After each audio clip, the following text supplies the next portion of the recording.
সকাল মানেই ব্যস্ততা। আজ আমি এমন একটা টিফিন বক্স শেয়ার করব যেটা খুব তাড়াতাড়ি চটজলদি হয়ে যায় আর আমার মাহির ভীষণ প্রিয় খাবার। আর আমি কোনো প্যাকেটিং খাবার মাহিকে একদমই দিতে চাই না, আর ওদের স্কুলও অ্যালাউ করে না।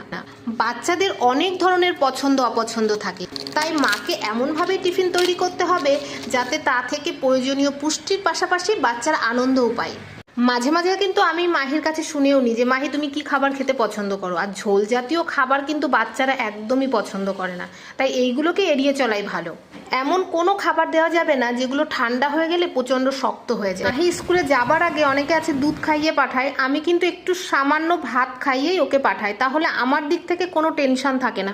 তো সুইট কর্নটাকে ভালোভাবে ছাড়িয়ে নিয়ে আমি একটুখানি লেবুর রস আর ব্ল্যাক পেপার দিয়ে দিলাম, ভালোভাবে একটু মাখিয়ে নেব। তোমরা চাইলে এখানে স্যালাডও অ্যাড করতে পারো, মাহি খুব একটা পছন্দ করে না, এটা এমনি খেতেই ওর বেশি ভালো লাগে, এই জন্য আমি এইভাবেই দিচ্ছি। প্লাস্টিকের টিফিন